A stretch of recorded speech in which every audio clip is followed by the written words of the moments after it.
Bienvenue dans cet épisode où j'accueille Alex Clark, autrice de romans saphiques. On parle de son dernier livre, Storm Between Us, de son processus créatif, de critiques, de flow et de thèmes puissants à explorer. Je vous laisse avec cet épisode passionnant et je vous souhaite une très bonne écoute. Moi c'est Sam, Ibellion de Mon Nom de Plume. Je suis écrivain, coach ICF et j'ai créé Ose écrire, un accompagnement pour celles et ceux qui veulent enfin accomplir leur rêve d'écrire un livre. Ce podcast a la même intention. C'est ton rendez-vous inspiration, discipline et passage à l'action. Et si ça te parle, abonne-toi, mets 5 étoiles et partage autour de toi. Parce que plus il y a de gens qui osent, plus d'autres oseront à leur tour. Allez, c'est parti et bonne écoute. Et j'ai trop envie de savoir...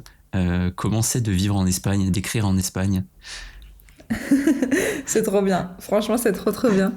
Il y a encore une semaine là, je suis partie en France du coup pour le salon du livre lesbien et j'avais qu'une hâte, c'était de revenir chez moi ici en Espagne. Donc vraiment non, c'est une douceur de vivre qui est incomparable forcément et c'est beaucoup plus chill, j'ai envie de dire. Les gens sont plus chill, plus cool, c'est pas un mythe quoi, c'est vraiment l'Espagne, c'est tranquille quoi. Donc, en plus, je suis dans le sud de l'Espagne. Okay. Donc, pour le coup, j'ai de la chance, il fait beau vraiment toute l'année. Là, ça va me faire mentir parce qu'il y a des nuages. Mais sinon, non, il fait beau toute l'année. On a trop de chance. Donc, c'est juste un régal de vivre en Espagne. Et... ça va faire 4 ans, je crois. 4 ans, ouais. Ok. C'est trop bien, en vrai. Tu sais, je te le dis avec une petite admiration parce que... moi j'ai toujours trouvé ça trop cool, les gens qui osaient partir, tu vois, s'installer dans un pays étranger. C'est trop bien. Et en vrai c'est cool, mais c'est pas si compliqué que ça. Ouais, mais oui, non, mais c'est de franchir le pas. Ouais, je pense que je m'en fais une montagne, tu vois. Je me dis voilà tout ce qu'il faut gérer, alors qu'en vérité il y a juste à prendre ses bagages et puis après advienne que pourra quelque part. C'est ouais. Ça. Et est-ce que puis ça reste l'Espagne, tu vois, c'est l'Europe. C'est pas, je suis pas dans un pays où je comprends rien comme le Japon, des trucs comme ça. Les cultures, c'est assez similaire quand même. Ouais, ok. Est-ce que tu as ressenti un changement dans ta manière d'écrire quand t'es passé d'un environnement, à un environnement qui te correspond beaucoup plus? Alors, d'autant plus que je n'écrivais pas quand j'étais en France. J'écrivais pas, j'étais pas sur les réseaux sociaux. Okay. Et en fait, quand j'ai fait un burn-out avant de partir de France. Et du coup, toute ma vie, ça a un petit peu chamboulé. Je me suis remis en question. Je savais plus trop ce que je voulais faire, même qui j'étais. Enfin, des questions un peu bateaux, mais quand on fait un burn-out, on remet un peu toute sa vie en question. Et je suis restée, du coup, entre mes 2 emplois, 1 mois sans travailler. Et ça m'était pas arrivé depuis mes 17 ans, je crois. Et du coup, ça fait bizarre. Je sais pas si t'as déjà connu le sentiment, mais ça fait bizarre de rien avoir à faire. Et du coup, on a juste à penser.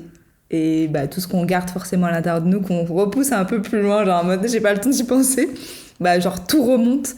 Et forcément, là, on se prend un peu une claque quoi, dans la tête en disant toutes les choses qu'on n'avait pas voulu pointer ou qu'on n'avait pas voulu faire attention avant.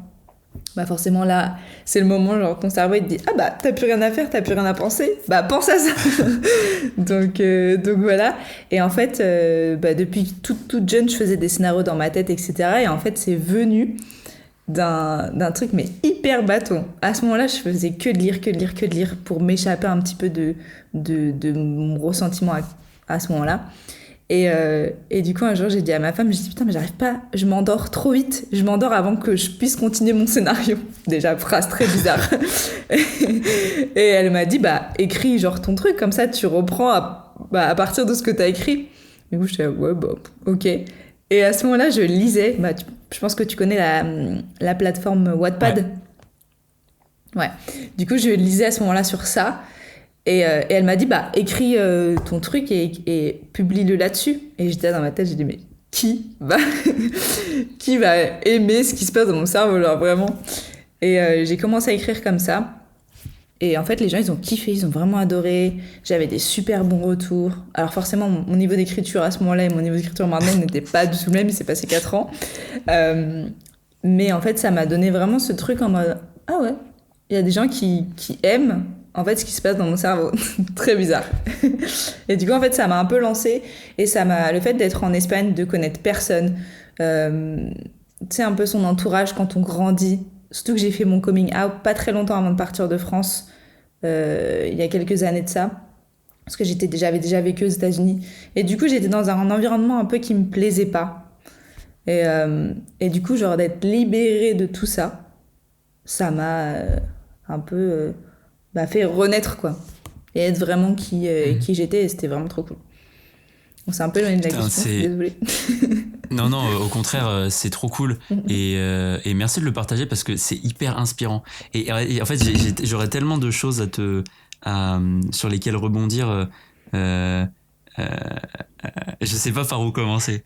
Je crois que ce qui m'a touché en premier dans ton partage, c'est que il y a l'ennui au début, tu vois, ce moment de flottement où quelque part tu te retrouves que toi et toi-même, et là t'as l'ennui qui revient et du coup t'as l'imagination qui repart et hop ça déclenche.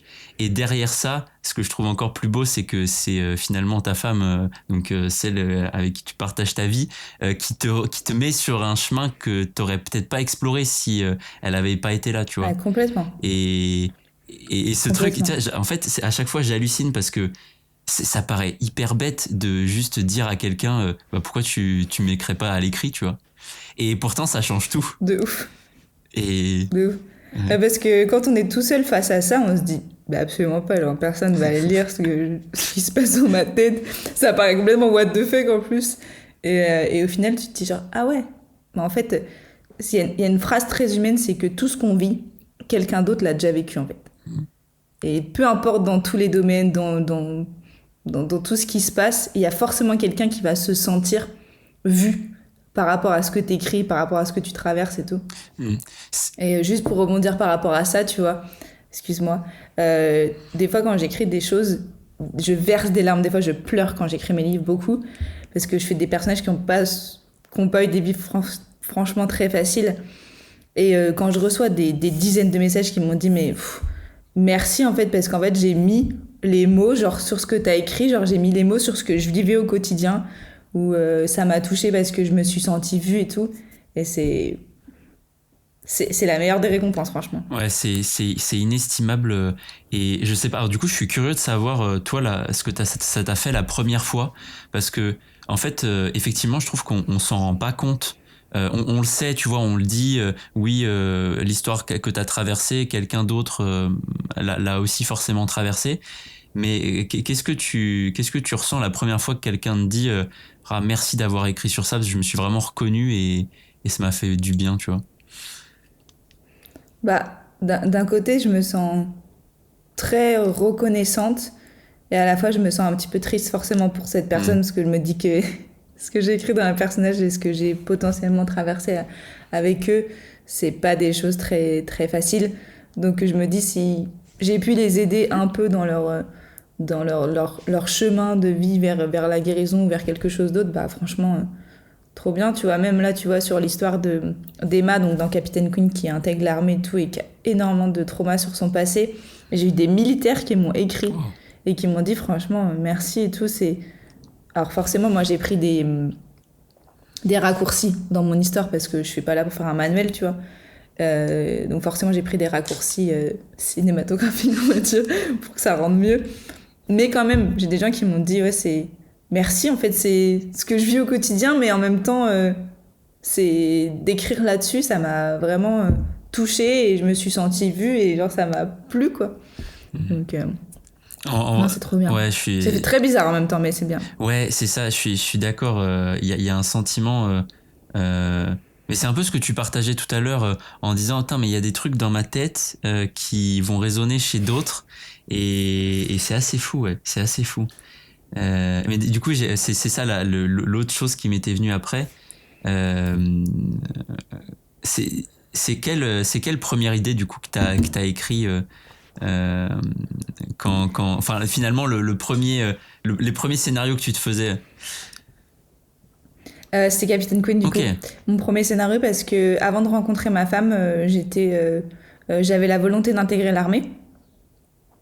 Donc j'étais un peu, alors je n'idéalisais pas, attention, mais c'est trop bien ce que je veux dire, les femmes en uniforme, etc. Genre ça m'a toujours plu. Et et je trouve comme ces typologies de métiers quand même incroyables. Les gens, ils mettent leur vie vraiment en parallèle, enfin, en pause sur le côté, et ils se donnent corps et âme à quelque chose. Et en fait, du coup, j'avais tout le temps ce scénario. Alors moi, j'écris toujours par scène. Ok. Enfin, je pense toujours un livre par scène ou par scénario, comme j'ai expliqué dans une interview que j'ai fait pour mon dernier roman. J'imagine comme si c'était un film dans ma tête. Et après, j'écris les scènes. Et d'ailleurs, ce qui est très marrant avec ça, c'est que quand je lis, je fais la même chose. Et ce qui fait que l'autre jour, j'étais en train de lire un livre et je me dis « Ah, mais j'ai déjà vu cette scène dans un film !» Et après, je me dis « Mais n'importe quoi, c'était pas dans un film, c'était dans un livre. » Et en fait, moi, je m'en rappelle comme si je l'avais vu en film. Du coup, des fois, je peux dire « Si, ça, je l'ai vu en film. » Pas du tout. Donc oui, le premier, c'était Capitaine Queen. Ok, ouais. Ok. Et qu'est-ce que ça a changé quand tu l'as terminé? Déjà, un sentiment de... Ça a changé beaucoup de choses parce que je suis quelqu'un qui aime faire beaucoup, beaucoup de choses. Et je me lasse très vite des choses. Et en fait, quand j'ai écrit ce livre, je me suis rendu compte que je pouvais passer des heures et des heures et des heures à écrire et à imaginer et à mettre... à coucher, pas sur papier parce que j'écris pas à la main, mais sur l'ordi vraiment mes idées, mon âme et tout. Et c'est vraiment quelque chose que j'ai découvert en découvrant l'écriture. Avant, je ne pouvais pas rester concentrée plus d'1 heure et demie, quoi. Ça me saoulait. Genre, j'avais envie de faire autre chose. Mon cerveau était ennuyé. Fallait que ça aille vite. Et quand j'ai découvert l'écriture, je me suis dit, mais putain, je peux rester genre 7 heures de suite. Enfin, vraiment, des fois, j'ai faim, tu vois. Mais je peux rester genre super longtemps, hyper concentrée. Et dans le flow, quoi, vraiment, je suis dans... Même des fois, je suis même plus en train d'écrire, je suis en train juste de vivre le truc. Et du coup, quand quelqu'un me coupe, genre, j'ai l'impression que je mets sur pause, genre, mon film, quoi. Mmh. Et c'est vraiment ça, et ce flow-là, je l'ai vraiment découvert avec ça. Donc ça a été vraiment quelque chose de dingue. Et quand j'ai fini cette histoire, je me suis dit, mais en fait, je veux continuer à écrire. Et en fait, tous les scénarios que j'ai dans ma tête, parce que je suis quelqu'un, forcément, je suis j'ai beaucoup, beaucoup d'imagination. Et du coup, je me suis dit, mais en fait, je veux jamais m'arrêter. Je veux jamais m'arrêter d'écrire et je veux continuer. Et aussi, quand j'ai terminé Capitaine Queen, je me suis dit, bon, faut que je reprenne tout depuis le début, parce que certes, les gens qui étaient sur Wattpad, ils ont aimé, mais je pense que je peux l'améliorer encore. C'est impressionnant dans ton partage, parce que alors, j'entends du coup que ça fait 4 ans à peu près que tu as commencé à écrire, vu que c'était le moment où tu arrives en Espagne. J'ai l'impression que tu as trouvé très vite cet état de flow quelque part avec l'écriture. Ouais, c'est ça qui était très bizarre. En fait, je n'avais jamais connu ça de ma vie. Et du coup, quand j'ai commencé à écrire, je me rappelle avoir dit à ma femme, il aurait fallu attendre 26 ou 27 ans de ma vie à ce moment-là pour découvrir ce que c'est d'avoir une passion. Genre d'avoir une passion qui t'anime, en fait. Et ouais, je pouvais passer des heures et des heures et des heures à être dans le flow, plus rien ne se passe autour de moi, quoi. Ça me donne les frissons quand tu dis ça, parce que c'est marrant, parce que chacun, tu sais, ça coince à des endroits différents pour chacun. Et toi, quelque part, c'était simplement de te remettre en contact avec ça, et puis pouf, ça t'a libéré le champ des possibles. C'est incroyable, en vrai. Surtout que c'était pas du tout écrit, entre guillemets. J'ai été une enfant où c'était pas forcément facile à l'école, parce que j'étais ennuyée très rapidement. Du coup, j'écoutais pas forcément ce qu'on me disait. Et je faisais un peu mes trucs de mon côté, quoi. Mais du coup, quand t'écoutes pas, très jeune, il y a des choses qui rentrent pas. Et donc, j'ai pas toujours été très bonne en orthographe, en français, etc. Et donc, quand j'ai commencé à écrire, même je me rappelle de réflexions de ma famille ou quoi, qui disaient, genre, t'es pas douée en orthographe, genre, tu fais des fautes tout le temps et tout. Et en fait... Je crois que c'est ma femme qui m'avait dit ça, ou qui m'avait dit, mais en fait, vaut mieux un écrivain qui n'est pas très doué en français pur et dur sur les orthographes et tout, mais ça s'apprend. Ça s'apprend, ça se développe, plutôt que quelqu'un qui n'a pas d'imagination, ou qui a tout un monde à construire et que l'un va pas... Enfin, quand t'es très bon en français mais t'as zéro imagination, être écrivain, c'est compliqué. quand tu as énormément d'imagination et que tu arrives à développer, tu regardes mes écrits que j'ai sortis Storm Between Us et tu regardes Captain Queen, c'est le jour et la nuit. C'est le jour et la nuit, très honnêtement. Mais ça prend. C'est en fait cette croyance c'est marrant, c'est toujours soit les profs de français, soit les proches quelque part. Donc tant mieux aussi que ta femme elle t'ait partagé ça, mais vraiment le truc de dire il faut que l'orthographe soit parfaite, j'ai pas suffisamment lu de classique ou que sais-je, tout ça c'est vraiment des croyances qu'il faut réussir que j'invite les gens à re-questionner parce que elles disent vraiment rien de nous, quoi. Et après moi je suis limitante à fond, quoi. Ouais, de fou. Et moi du coup je suis tu vois, je vais même de ce côté-là vis-à-vis de l'imagination. Je pense que en fait l'enfant qu'on est, tu vois, au fond, il est très créatif et malheureusement dans le processus de vie, il y a des moments où on nous prive de ça, ou en tout cas on nous incite très fortement à l'oublier, tu vois. Et c'est un processus qui est plus long, tu vois. Mais je pense qu'on peut se reconnecter à sa créativité et petit à petit la développer, tu vois. Et après chacun a un niveau de fourmillement d'imagination différent. Il y en a, tu vois, c'est très ponctuel et ils ont tout de suite une intention très claire de la direction dans laquelle ils veulent partir.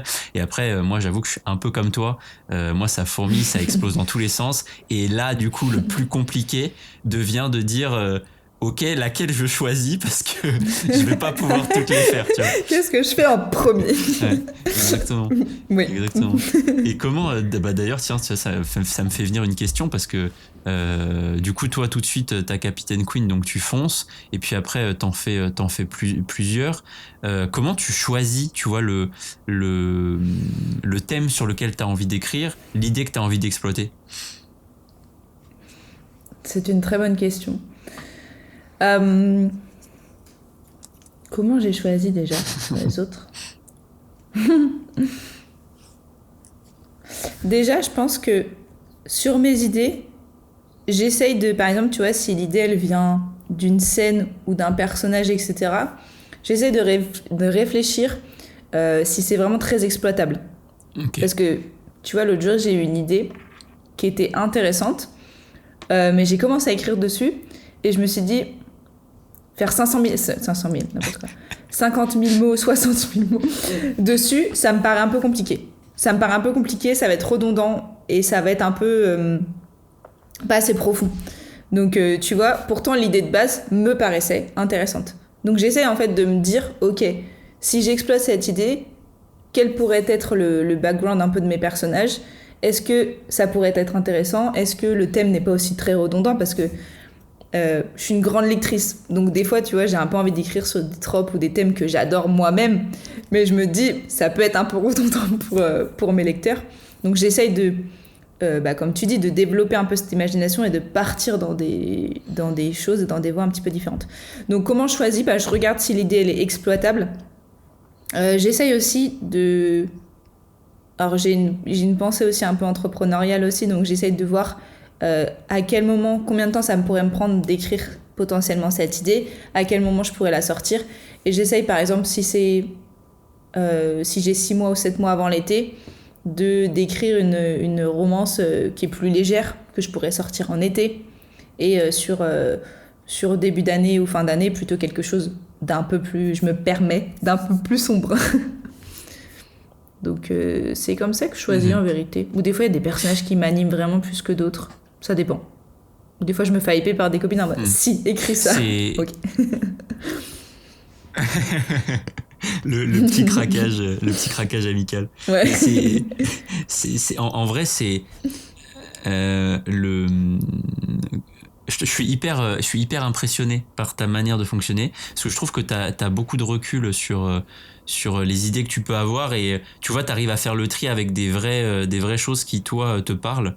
Et tu vois, tu parlais de la fibre entrepreneuriale, effectivement c'est quelque chose qu'on peut prendre en compte. Tout le monde le fait pas, mais quand t'as envie aussi de faire des histoires qui sont en tout cas pour un lectorat cible, et effectivement t'es obligé de penser à ça, tu vois. Et c'est même important parce que ça t'aide à faire le tri et c'est bravo d'avoir ce recul sur ta manière de choisir les histoires en vrai.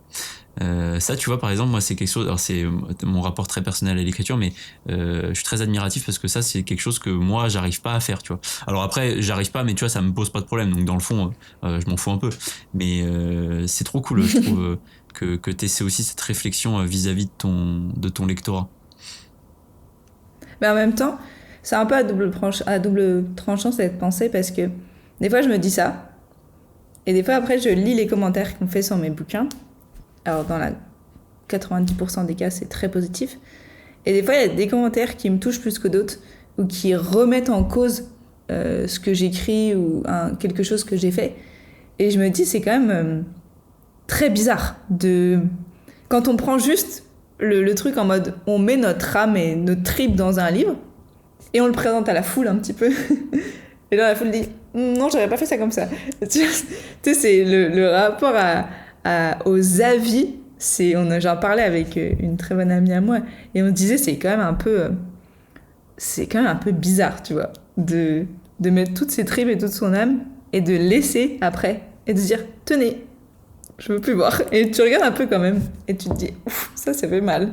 Je sais pas si tu vois ce que je veux dire, mais c'est très bizarre quand même. Bah c'est le partage le plus vulnérable qu'on puisse faire, hein. L'écriture, ça porte tellement de choses en nous qu'effectivement c'est pour ça que être écrivain ou écrivaine, c'est un courage de dingue en vrai. Parce que t'oses aller adresser des sujets et puis les montrer aux autres, tu vois. Comment tu les gères, toi, les commentaires qui peuvent parfois... Alors, j'entends évidemment les commentaires constructifs, tu vois, les gens qui sont là pour te dire Bien sûr. ouais, c'est nul.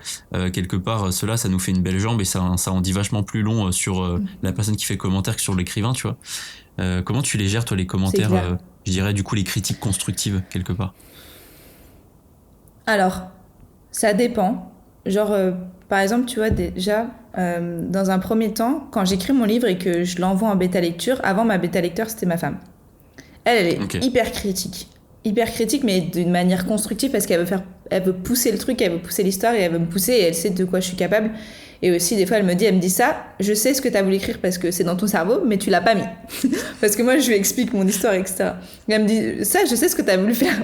Mais là, ça matche pas avec ce que tu m'as dit, quoi. Donc, je suis quand même ouverte à la critique et ouverte aux modifications, etc. Mais après, quand le livre est fini et que c'est sur mes premiers livres, la critique, ça dépend. Comme tu dis, si c'est de la critique constructive, bah, je peux me remettre en question sur certaines choses et je me dis, ouais, c'est vrai, ils ont raison, j'aurais plus dû mettre ça ou ça. Ou... Après, des fois, c'est un opinion, tu vois. En mode, oh, j'aurais préféré ci, j'aurais préféré ça. Bah, pas moi. Et ça reste mon histoire, donc... donc, ok.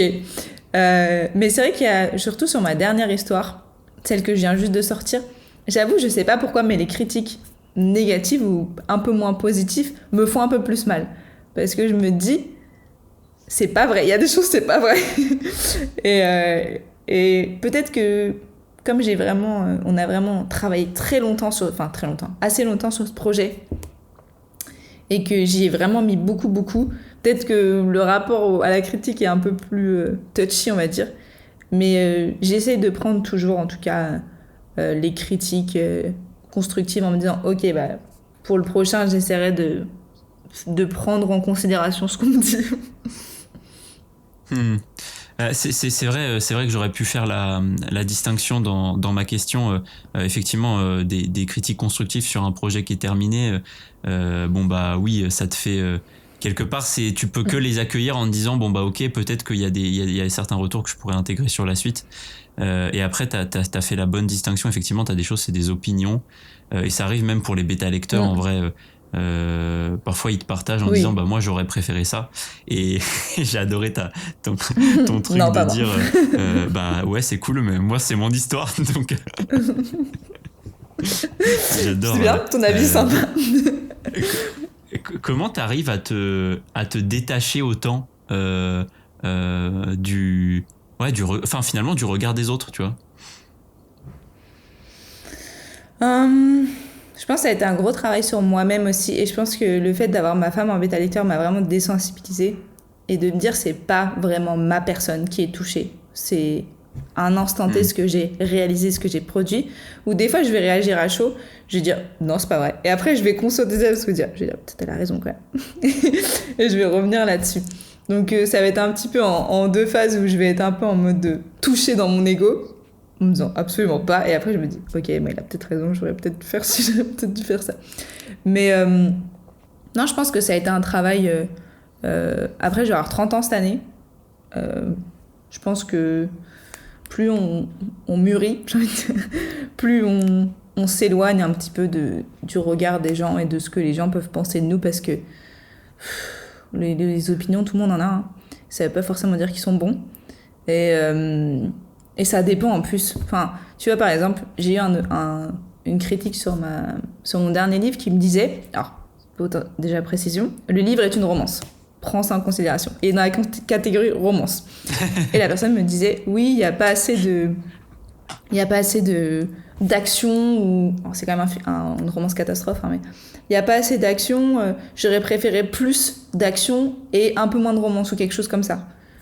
J'ai envie de dire, ok, très bien, mais c'est dans la catégorie romance, donc si j'avais mis plus de tempêtes et moins de romance, les gens m'auraient dit, il y a trop de tempêtes, il n'y a pas assez de romance. Donc tu vois, c'est un peu...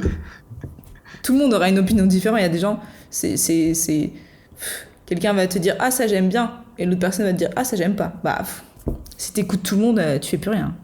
Et d'ailleurs, c'est ce que je dis aux personnes qui me contactent en DM en me disant « Est-ce que t'as des petits conseils et tout à me donner ?» Alors oui, écris ton premier jet sans demander l'avis à personne, déjà, parce que tu ne modifies pas quelque chose qui n'est pas fini. Et c'est comme un sculpteur, il va pas commencer à sculpter un bout, faire les finitions, et puis continuer dans l'autre bout, faire les finitions. Non, il sculpte tout d'abord, et après il fait les finitions. Et c'est pareil pour un texte. Dieu merci Alex pour ton partage. Vraiment, t'as tellement raison. C'est peut-être un des meilleurs conseils qu'on peut donner à quelqu'un. C'est vraiment écrit jusqu'au bout sans sans le faire relire à personne. Puisque d'ailleurs en plus ça cache ça, c'est quelque chose que j'ai pu remarquer chez certains auteurs que j'ai accompagnés, mais parfois le fait de vouloir aller chercher un avis quand t'es en train d'écrire le premier jet, c'est un peu de la procrastination active, en mode oh je refile le bébé, c'est bon, je suis en vacances et je peux faire une petite pause, tu vois. Et effectivement c'est tellement cool d'être au clair sur ce que t'as envie d'accomplir avec ce livre. Avant tout, tu le fais pour toi. En tout cas, je pense que dans la grande majorité des cas, un primo-auteur, il le fait avant tout pour lui. Après, évidemment, dans une deuxième phase, tu peux avoir des considérations de ok, est-ce que j'ai envie de le partager, et de rentrer dans une démarche très commerciale et qui est totalement différente de la démarche artistique. Mais à partir du moment où tu as ce truc, ok, je le fais pour moi, franchement, qu'importe tout ce qu'on pourrait te dire, tu vois. Si toi tu kiffes, complètement. C'est le principal, quoi. Mais c'est le premier objectif de toute manière. Un livre, s'il ne te plaît pas, il plaira pas aux autres. C'est avant tout, chacun de mes livres, c'est des livres que j'aurais kiffé lire. Vraiment, je finis le livre et où je relis des fois, je suis folle peut-être, mais je relis des fois en première réécriture et je suis là en mode ouais, c'est cool, genre qu'est-ce qui se passe après. Et je me dis concentre-toi, genre vraiment c'est des livres que tu dois kiffer, tu t'aurais voulu lire. Et si c'est un livre qui te plaît pas et que tu dis ouais mais parce que je pense qu'il va plaire, non, arrête, ça va pas le faire. Ouais. Non, en vrai c'est trop drôle parce que moi je suis totalement comme toi. Il y a des moments tu te relis et tu fais ah putain, je suis vraiment trop fort, quoi. Masterclass. Ouais. Et en vrai ça fait tellement du bien, tu vois. Mais et effectivement après ça empêche pas d'avoir l'honnêteté intellectuelle de regarder ce que tu peux améliorer et de rentrer dans le processus de réécriture et tout. Mais c'est important d'avoir aussi quelque part cette joyeuse naïveté de se trouver absolument génial, quoi. Ouais. Bien sûr. Putain, et des fois aussi, j'écris parce que dans la première écriture, je veux dire, j'ai pas de bêta lecteur avant une certaine phase, pardon. Et du coup, j'écris moi-même des commentaires. Mais du coup, j'écris, c'est nul. Genre, réécris ce paragraphe. Et après, je me relis et je suis en mode, ok, c'est hyper pas pertinent, genre j'aurais pu m'apporter plus d'éléments. Genre comme si c'était moi ma bêta editor, je dis merci pour le conseil. Juste, c'est nul. Ok. Ça me donnerait presque... parce que moi effectivement c'est quelque chose, je trouve que c'est très bien ce que tu fais là par exemple, de plutôt que quand t'es dans ton premier jet de corriger, tu sais, de te mettre des petits commentaires en disant bon bah voilà, comme ça je les intégrerai après. Ça serait trop drôle de faire un top 10 des pires commentaires que tu te fais à toi-même, tu vois, dans le processus. Je sens qu'il y aurait des trucs tellement drôles à faire. Attends, je crois que j'avais écrit un truc. Ah oui, je crois, enfin, c'est pas les pires, mais des fois, tu sais, tu te relis, je suis un peu dyslexique des fois sur les bords, et j'avais écrit « elle l'empale » au lieu de « elle l'appelle ». Et du coup, j'étais en mode « quoi ?» Ah oui. Qu'est-ce que t'as voulu dire ? Et j'étais vraiment, je pense que j'étais fatiguée, et j'étais « mais qu'est-ce qu'elle a voulu dire ?» Plus tout à fait le même thème, là, du coup. On ne passe pas dans le... sur de l'horreur, là, l'empale. Ah putain. Violent. Incroyable.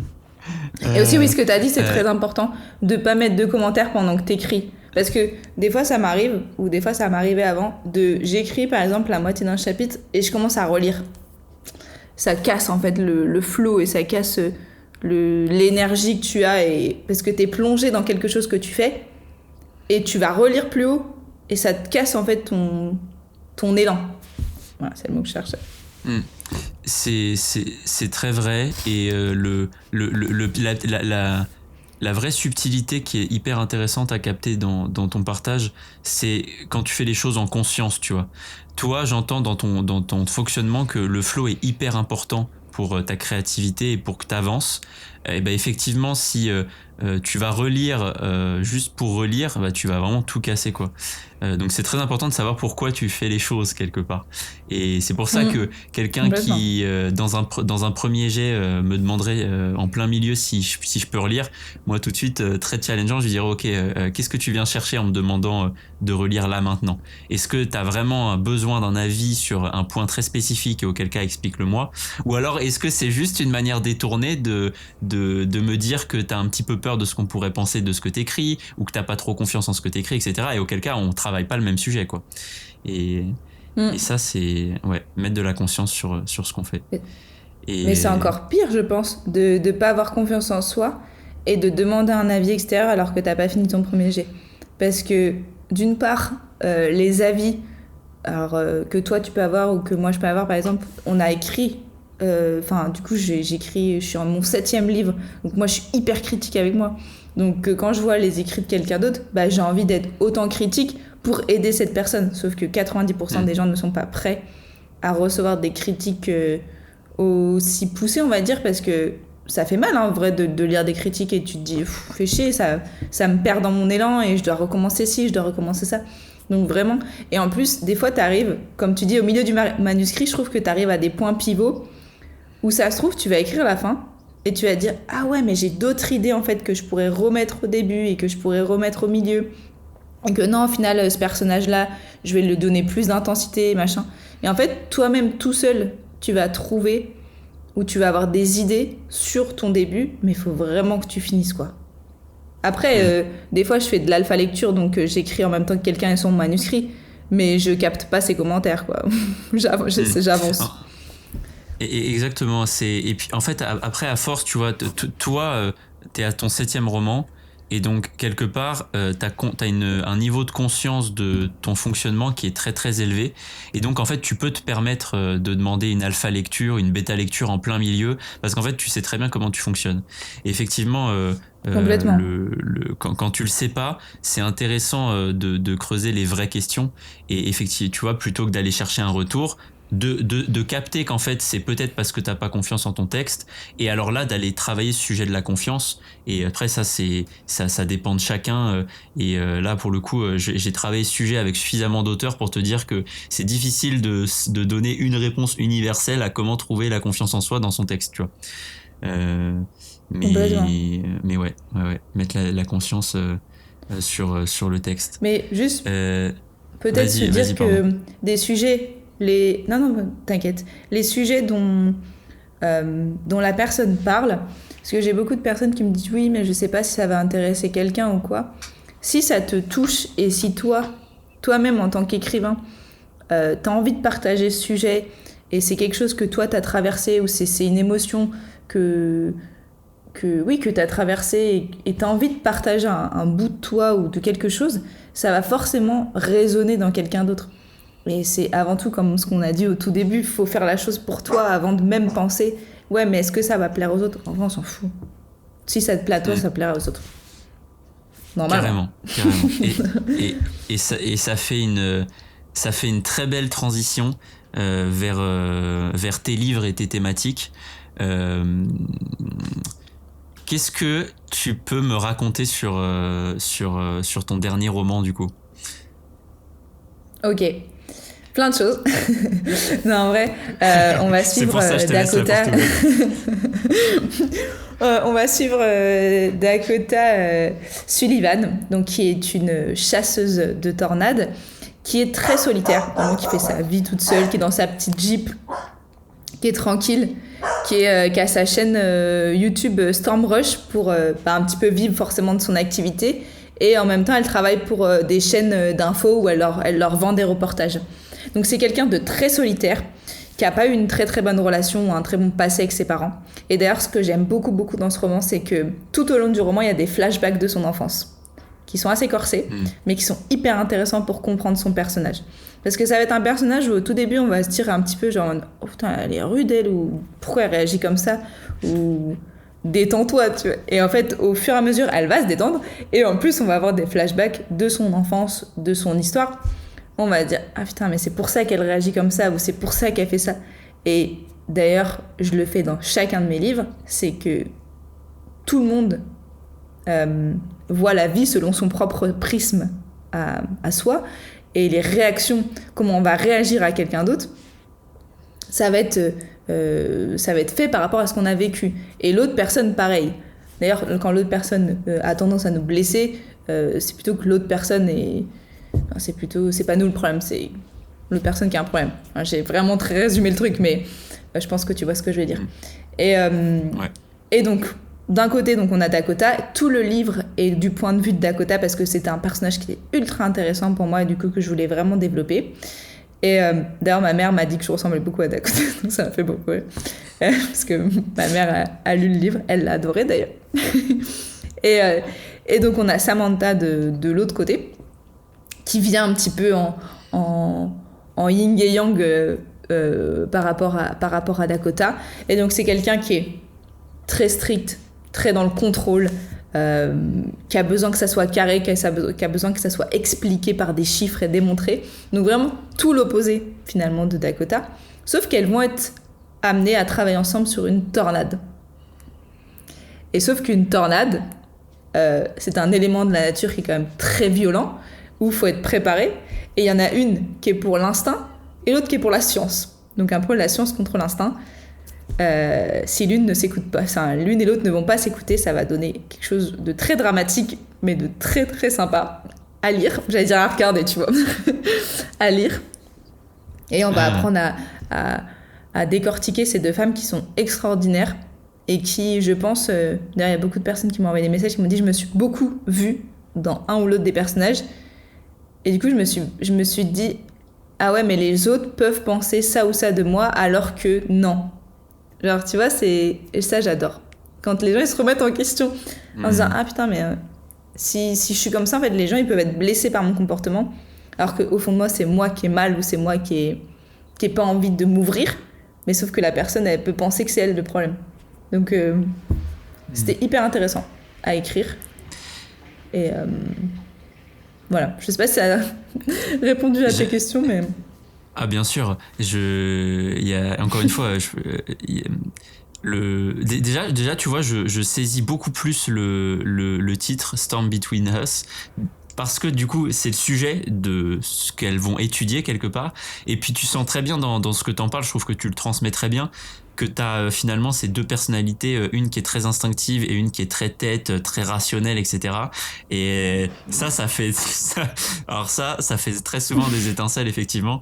Et du coup, ça fait, t'as la tornade à plusieurs niveaux, quoi. Et c'est ça qui est très cool déjà dans le titre. Et il y a quelque chose, du coup, une question que j'aurais envie de te poser. Du coup, tu disais, ta maman, elle a dit, tu ressembles pas mal à Dakota. Qu'est-ce que ce livre, il t'a appris sur toi? Je pense qu'il m'a appris que j'ai mûri, que j'ai changé aussi. S'il y a beaucoup de réactions, c'est vrai que j'aurais pu avoir comme Dakota, très en mode, je sais pas comment dire, très blessé rapidement, très susceptible dans certaines choses et, euh, et très un peu tête brûlée, j'ai envie de dire. Mais j'étais potentiellement comme ça avant.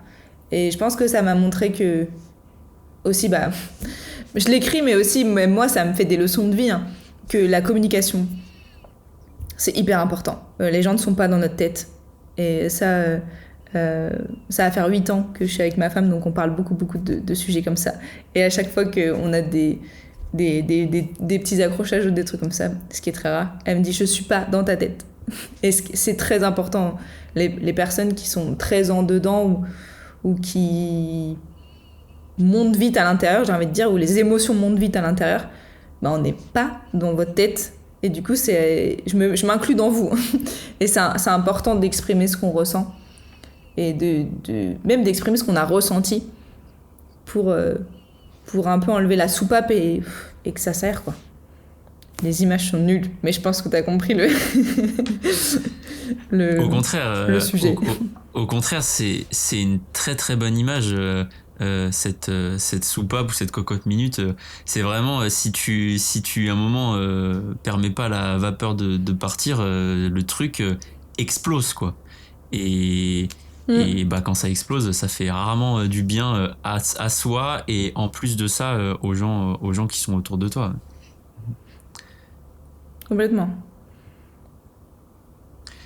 C'est une belle leçon que t'as tirée de ton roman. Pour quelle raison tu choisis d'exploiter seulement le point de vue de Dakota et de pas partir dans le point de vue de la personne en face dont j'ai oublié le prénom? Samantha, t'inquiète. Non, ça dépend de mes livres. Des fois, je fais des doubles points de vue et des fois, je fais un seul point de vue. Alors, j'ai envie de dire, ça dépend vraiment des personnages. Et là, je trouvais que Dakota, elle méritait vraiment son livre entier. Vraiment, c'est un personnage qui a un arc narratif et qui a une évolution qui est tellement importante. Du coup, je voulais vraiment lui donner toute cette place. Et on voit l'évolution de Samantha et à travers Dakota, forcément. Mais je trouvais que c'est un personnage qui était un peu torturé et qui méritait vraiment d'éclore sur tout le livre. Et en plus, c'est hyper touchant ce qu'elle vit parce que elle a pas trop eu de famille ou une famille vraiment très très bancale. Et en fait, au fur et à mesure du livre, il va y avoir des personnes qui vont être là pour elle et en fait, elle va trouver un petit peu cette famille aussi. Et c'est hyper beau en fait. Elle va s'ouvrir au monde et elle va se dire que tout n'est pas gris ou noir, quoi. Et du coup, elle méritait son livre entier. C'est pour ça que et elle m'appelait plus, je sais pas. J'avais envie de plus me mettre dans sa peau pour écrire que dans la peau de Samantha. Peut-être par facilité, hein, je sais pas. C'est trop cool en vrai. Ouais, alors, tu vois, c'est marrant parce que peut-être par facilité ou au contraire parce que c'était ça dont tu avais besoin aussi toi dans ton exploration personnelle, tu vois. Tu partageais ce qu'avait pu t'apprendre Dakota. Peut-être que c'était exactement de ça dont tu avais besoin aussi, tu vois. J'aime bien le voir comme ça. Et quelque part, tu vois, pourquoi je te pose cette question? Parce que je suis toujours assez bluffé des choix inconscients qu'on fait qui sont très révélateurs de ce qu'on avait envie profondément d'explorer, tu vois. Complètement. Ouais. C'est une forme de thérapie, l'écriture, de toute manière. Ouais, ça carrément, ouais. Carrément, c'est, ouais. Ouais, ouais, ouais. J'ai même du mal à rebondir sur ça parce que je suis tellement d'accord, je suis tellement d'accord avec toi. Euh, et, et pourquoi les tornades du coup?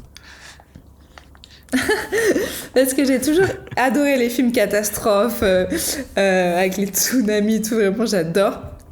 J'ai hyper 2012, peur, par contre, etc. vraiment je ne kifferais pas. Oh là là, 2012 au cinéma, c'était incroyable. Je pense en plus on est dans la même génération, toi et moi. Ouais, moi je suis 95, donc Donc, tu vois, j'ai eu 30 ans l'année dernière. Mais...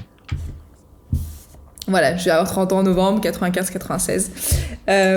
Et donc oui, j'adorais vraiment ces univers-là. Et j'en avais jamais lu en livre. Et comme j'imagine énormément mes livres en cinéma, je me dis que ça serait incroyable. Et ça m'est venu de quelque chose de vraiment bateau. Je sortais de mon ancienne agence où je travaillais. Et il y avait un ciel hyper orageux, vraiment hyper orageux. Et en fait, j'ai regardé le ciel. Et il y a eu un éclair violet et tout, vraiment un truc un peu catastrophe. Et je me suis dit, oh, j'aimerais trop écrire sur ça. J'aimerais trop écrire sur un truc de tornade et tout. Et j'ai dit, j'ai jamais vu ou j'ai jamais lu un film de tornade avec des lesbiennes. Let's go. Et c'est venu comme ça. Et je crois que c'est le livre que j'ai écrit le plus rapidement. Bien sûr, je l'ai pas écrit en une semaine, hein, mais je pense que, je sais pas, j'ai dû l'écrire en 2 mois et demi. Parce que j'étais constamment dans le flow, constamment dans le flow. Et c'était un des livres où j'étais le plus dans le flow, je pense. Ça... Même mes doigts n'écrivaient pas assez vite que ma pensée. Limite, j'avais envie de dicter ce que je disais pour aller plus vite. Ah ouais, c'est incroyable en vrai. Qu'est-ce que le moment où tu vois l'éclair violet, que t'as le truc de attends, j'ai jamais vu de romance sur des tornades et avec des lesbiennes. Qu'est-ce que genre c'est quoi l'émotion qui apparaît à ce moment-là? Ah, je me dis genre c'est une super idée, genre je pense que ça pourrait être incroyable et j'adorais le lire déjà. Je me suis dit j'adorerais trop lire quelque chose comme ça. Du coup je dis déjà je pense que ça n'existe pas ou peut-être je ne sais pas, j'ai pas la connaissance. Mais je me dis ça serait incroyable. Et en fait plus j'ai ce truc et plus il y a d'idées qui germent etc. Et même quand je suis en voiture et que j'écoute de la musique, des fois rien qu'une musique ça va me donner toute une histoire, ça va me donner toute une idée d'histoire et tout. Mais après comme je pense que je suis comme toi, après faut se calmer quoi. Écris dans tes notes, passe à autre chose, tu verras plus tard. Ouais, après faut ouais. C'est se canaliser, c'est après toujours un enjeu, tu vois, mais c'est aussi hyper beau de voir que un éclair peut te donner une idée et puis après en 2 mois t'as juste le flow continu et qui amène à un livre que tu publies en plus, donc c'est trop cool. Et alors comme t'es très cinématographique, première question, est-ce que t'es du genre à attacher tes personnages genre à des acteurs, tu vois? Et du coup, deuxième question, si oui, est-ce que tu sais, genre, est-ce que tu vois précisément qui pourrait jouer Dakota ou Samantha? Ok, alors ça dépend. Des fois, quand je vois un personnage, je me dis « Oh, ce personnage-là, il serait incroyable dans une histoire, telle ou telle histoire. » Donc des fois, je fais comme ça. Et pour Captain Queen, oui, j'ai eu, par rapport à des personnages, au départ, c'était une fanfiction. Donc j'ai eu par rapport à des personnages. Et après, je me dis... donc je crée les personnages de toutes pièces dans ma tête qui n'ont rien à voir avec des acteurs. Et après, je me dis... Mais je pense que des fois, tu sais, je regarde sur Pinterest... j'ai des idées dans ma tête un peu floues. Je me dis genre la personne par exemple pour Samantha, j'avais envie qu'elle ait des origines un peu qui ne reflètent pas tellement ce qu'il y a dans le livre, mais visuellement j'avais envie qu'elle soit un petit peu mat de peau, qu'elle ait les cheveux très foncés et du coup j'ai tout de suite pensé à quelqu'un. Je sais pas si t'as vu la série Manifeste. Je crois que ça s'appelait Manifeste. Non, ça me dit rien. C'est avec un crash d'avion où les gens ils se crashent. Enfin non, ils se crashent pas en fait. L'avion disparaît, il réapparaît 5 ans après. Sauf que pour les gens qui étaient dans l'avion, ils ont l'impression de réapparaître genre 10 minutes après. Et donc ils arrivent, ils atterrissent, et en fait tout le monde leur a dit, en fait vous avez disparu pendant 5 ans. Et donc c'est assez stylé comme série. Et donc il y a une femme qui joue là-dedans, une scientifique. Pour moi ça a direct matché avec Samantha. Et une autre qui est dans la série Silo, je crois. La blonde, je sais plus comment elle s'appelle. Mais pareil pour mon personnage Dakota, un peu brute même d'extérieur. Attends, je pense que je peux retrouver la photo. Un peu brute d'extérieur, où tu te dis, elle doit pas forcément être commode alors qu'elle est très gentille, tu vois. Mais j'ai mais Rebecca oui, Ferguson. pour répondre à ta question, oui. Oui, voilà. J'ai des tableaux Pinterest et j'ai 12 000 tableaux, bien évidemment, pour m'imaginer mes scènes et tout. Le même Ben, il a les gens qui... Je sais pas si c'est filmé ton tableau, mais là, je sais pas si tu vas lire mon livre. Si tu le lis, voilà Ben. Il va mourir Ok, incroyable. assez tôt dans le livre, mais... mais Ben était là. Tu fais... en fait, c'est marrant parce que moi, au premier abord, je suis pas trop consommateur de romances. Et en même temps, c'est ça qui m'impressionne, c'est que des autrices qui écrivent de la romance, je commence à en avoir reçu, tu vois, quand même. Et en fait, ça me donne... j'ai envie de découvrir ton univers parce que tu m'as partagé tout ce que tu m'as partagé, tu vois. Le déclencheur d'écriture que t'as quand t'arrives en Espagne parce que tu t'ennuies, le fait que ta femme quelque part t'invite aussi à explorer un chemin que t'aurais peut-être pas exploré sinon, et puis c'est vrai qu'on en a pas trop parlé, mais du coup tiens, si t'as quelques mots aussi à dire sur la thématique plus large, tu vois, de la romance lesbienne ou saphique, moi je trouve que ça donne envie de découvrir cet univers. Et donc moi je découvrirai Storm Between Us avec grand plaisir. Si t'aimes les films catastrophes, je pense que tu vas adorer. Mais en fait, moi ce que j'adore avant tout, c'est... Alors certes, je suis consommatrice de romance, mais la romance pure et dure m'ennuie très rapidement. Donc parce que moi j'ai besoin qu'il se passe quelque chose, j'ai besoin qu'il y ait une thématique, ou qu'il y ait un problème, ou qu'il y ait vraiment quelque chose en background, ou vraiment... ou que ça soit l'inverse, que la romance soit en background et qu'il y ait vraiment quelque chose qui se passe devant. Et c'est le cas pour Captain Queen, puisque elles partent en mission en Irak et tout, elle se fait enlever, enfin bref, il se passe plein de trucs. Pour Regine Toshka aussi, elle part en Russie faire un road trip, enfin pas faire un road trip, mais partir à la recherche de ses origines, donc il se passe plein de choses. Après, les romances que j'écris l'été, un peu moins, du coup, pour la cible, c'est un peu moins, c'est plus romance, il y a toujours des thématiques, etc. derrière, mais c'est un peu moins ça. Mais moi, ce que j'adore, c'est écrire des histoires. Et dans ces histoires, il y a de la romance. Donc ça combine les deux. Mais oui, Storm Between Us, ouais. Il y a plein de gens qui m'ont dit, j'ai l'impression d'avoir vu un film. Yes.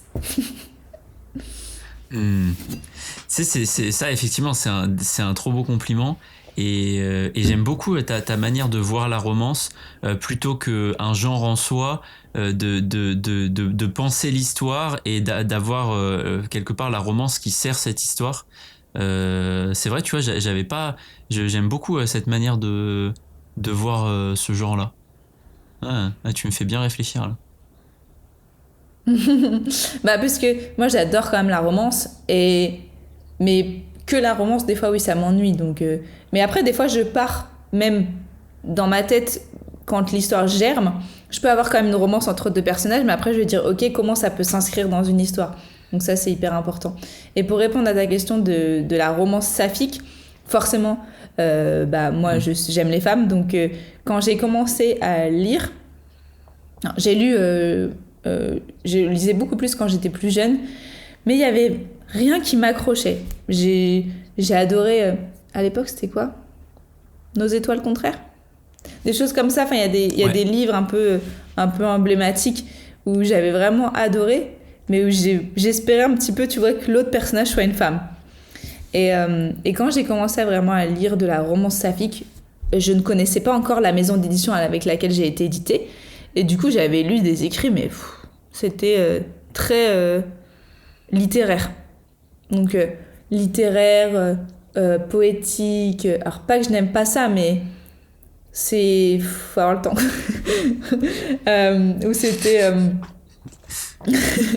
où c'était très dans la délicatesse, machin, où ça me ressemblait pas en fait. Voilà, c'est surtout ça. Où je me sentais pas, je me sentais pas, je reconnaissais pas moi-même dans un personnage. Et du coup, quand j'ai commencé à vraiment lire une romance saphique, où là j'ai commencé à me reconnaître, je me suis dit ah ouais, ça c'est génial. Et c'est là-dessus que je veux écrire en fait. Donc forcément j'écris que de la romance saphique parce que c'est ce que j'aime et c'est ce que j'aimerais lire. Et je pense qu'il n'y en a pas encore assez sur le marché et qu'il y a plein d'autres jeunes filles ou de jeunes femmes ou de femmes tout court qui ont envie de lire ça. Et j'ai plein d'hétéros aussi. À tous ceux qui, pas que des personnes qui aiment les femmes, qui lisent mes écrits pour l'histoire, pour la romance, pour plein de choses. Donc ça c'est vraiment une grosse réussite aussi. C'est très cool en vrai parce que et effectivement il y a alors déjà ça peut plaire à tout le monde, tu vois, c'est à n'importe qui, et c'est ça qui est trop cool parce que justement l'objectif est de raconter une histoire, hein. Après qu'importe les personnages qui sont dans cette histoire. Et d'ailleurs tu vois ça me fait penser, ça me fait retilt, j'avais accueilli un auteur qui on avait parlé de ces questions de genre, etc. Et il me disait quelque part, moi je crée une histoire avec des personnages et après je pourrais presque jouer à pile ou face sur savoir si c'est un garçon ou une femme, tu vois. Et je trouvais ça m'avait vraiment ouvert les yeux sur ce côté. En fait, le principal c'est qu'on raconte des histoires et après que les personnages soient hétéros ou pas, en fait quelque part on s'en fout, quoi. Et par contre, il y a quand même un aspect qui est trop cool, c'est que c'est quand même important parce que tu vois là quand tu parlais des films que tu pouvais regarder quand tu étais petite, moi j'étais en train dans ma tête en train de me dire ce que je regardais quand j'étais petit, et je crois que en étant petit, il y avait zéro, j'ai pas le souvenir de personnages, tu vois. Et en fait c'est hyper important en fait, ouais. Bah puis, en plus, ce que je disais, je parlais de ça, je ne sais plus avec qui. Je sais pas parce que tu as de la représentation que ça te fait devenir la représentation. Je sais plus pourquoi, Ouais, parce que je alors crois ça que c'est j'avais le entendu une grand. remarque où j'avais lu un truc. Ah non. Ah, laisse tomber, ça c'est le grand truc des détracteurs de ça, c'est oh là là, nos enfants vont lire une romance saphique, ils vont tous devenir homosexuels. Et mais vous êtes malade, enfin si ça marchait comme ça, tout le monde serait hétéro en fait, donc calmez-vous, tu vois. Vraiment, c'est voilà, c'est ça. J'avais zéro contenu homosexuel quand j'étais plus jeune.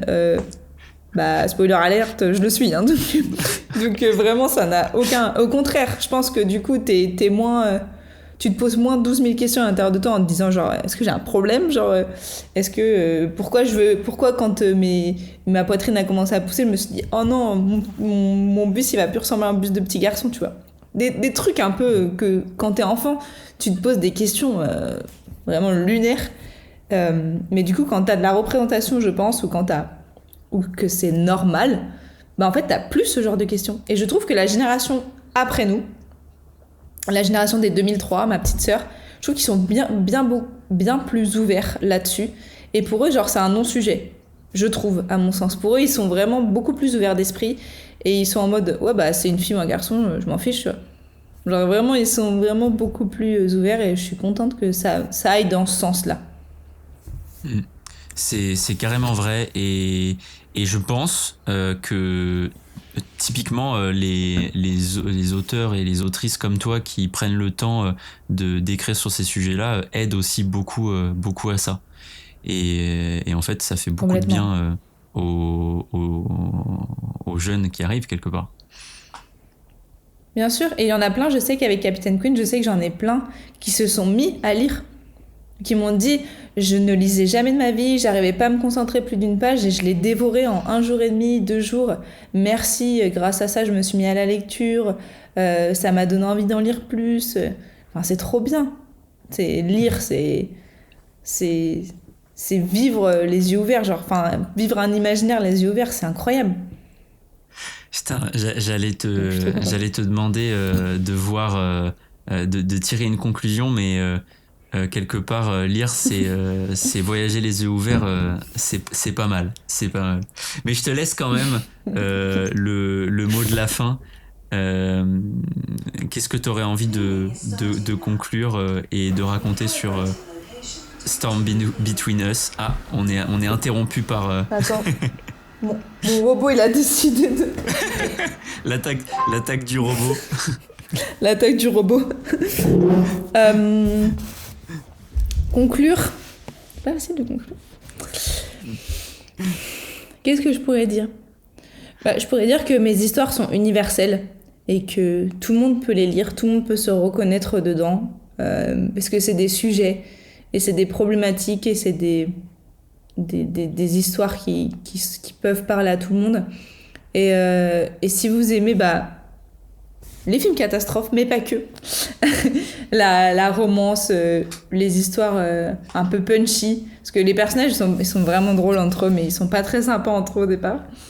Et je pense que vous aimerez Storm Between Us. En plus, la couverture est super cool. On dirait une couverture de film catastrophe. Et puis voilà, allez lire mes écrits. J'en ai encore plein dans ma tête à vous partager.